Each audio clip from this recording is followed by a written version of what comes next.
Halo teman-teman, pada video kali ini saya akan membahas tentang teori-teori perusahaan dagang dalam ilmu ekonomi.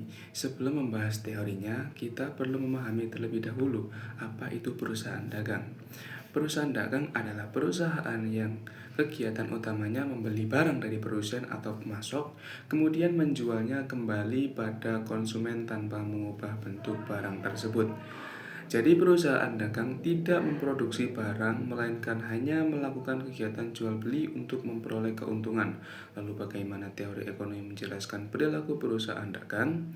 Berikut beberapa teori yang berkaitan dengan perusahaan dagang. Yang pertama yaitu teori maksimalisasi laba. Teori ini menyatakan bahwa tujuan utama perusahaan adalah memperoleh laba sebesar-besarnya. Perusahaan dagang akan berusaha yang pertama menekan biaya pembelian, mengurangi biaya operasional, menentukan harga jual yang memberikan keuntungan optimal. Menurut teori ini, perusahaan akan memilih tingkat penjualan di mana selisih antara total pendapatan dan total biaya adalah yang paling besar. Teori yang kedua yaitu maksimalisasi penjualan.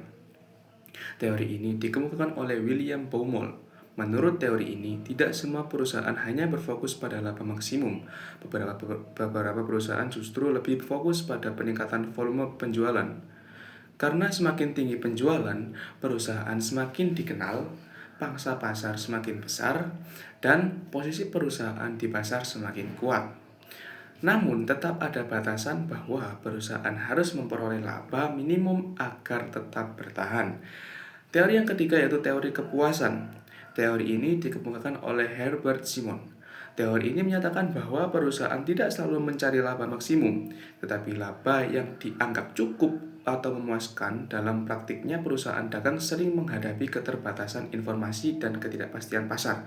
Oleh karena itu, mereka mengambil keputusan yang realistis dan aman, bukan yang berisiko tinggi demi laba maksimal. Teori yang keempat yaitu teori manajerial. Teori ini menjelaskan bahwa dalam perusahaan modern, pemilik dan manajer seringkali berbeda orang. Akibatnya, manajer tidak selalu mengejar laba maksimal, tetapi mungkin memiliki tujuan lain seperti memperluas cabang, meningkatkan fasilitas perusahaan, meningkatkan reputasi.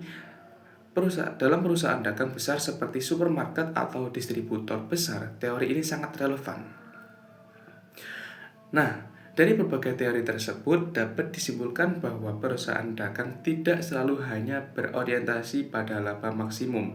Ada perusahaan yang fokus pada penjualan, ada yang mengejar kepuasan tentu, dan ada yang dipengaruhi oleh kepentingan manajerial.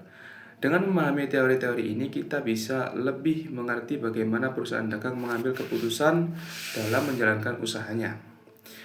Terima kasih sudah menyimak video ini. Semoga bermanfaat. Sekian yang dapat kami sampaikan. Kurang lebihnya mohon maaf. Wassalamualaikum warahmatullahi wabarakatuh.